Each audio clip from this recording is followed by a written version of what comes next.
जी बिल्कुल, कराची के ज़िला वस्ती के NA 248 में मैं इस वक्त मौजूद हूँ। यहाँ पे देख सकते हैं ये अजीज़ाबाद ब्लॉक 8 के नाम से ये इलाका जाना जाता है। तकरीबन तमाम सियासी जमातों की भरपूर कैंपेन यहाँ पे चल रही है, लेकिन आप देख सकते हैं कि यहाँ पे अवामी मसाइल जो है वो जूं के तूं कायम हैं। मेरा तो ख्याल ये है कि जब तक कि अब ये पूरा काम नहीं है कोई करवा रहे तो वोट देना ही बेकार है, वोट देना ही नहीं चाहिए। इससे बेहतर अपना वोट ही ज़ाया कर दें। वोट मांगने ही आएंगे हम, तो वोट तो किसी को देंगे नहीं। सारे झूठे वादे, सब झूठे वादे, सब फ्रॉड, कोई वादे नहीं है। यहाँ देखो जो छोटा घर में कमाने वाला एक है, बस यही खाली बिल भरते रहेंगे खाली हम लोग के।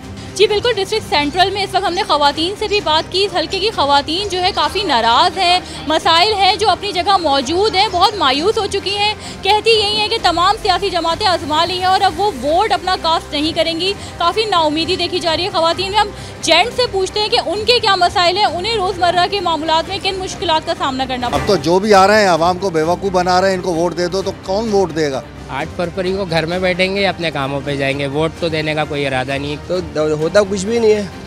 ये इलेक्शन भी दोबारा इस तरह हो जाएंगे और दावे की तरह रह जाएंगे। जब मसले हल होंगे तो फिर हम आप लोगों के लिए आगे बढ़ेंगे। फिर वोट के चक्कर में जब नहीं होंगे तो फिर हम कुछ भी नहीं कर सकते।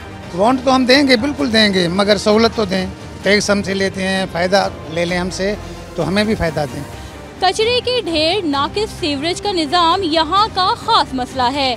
NA 248 की ख़वातीन और मर्दों का ये कहना है कि जब तक नई हुकूमत या आने वाले नुमाइंदे इन्हें इस बात का यकीन नहीं दिलाएंगे कि उनके बुनियादी मसाइल हल होंगे, वो किसी को वोट कास्ट नहीं करेंगे।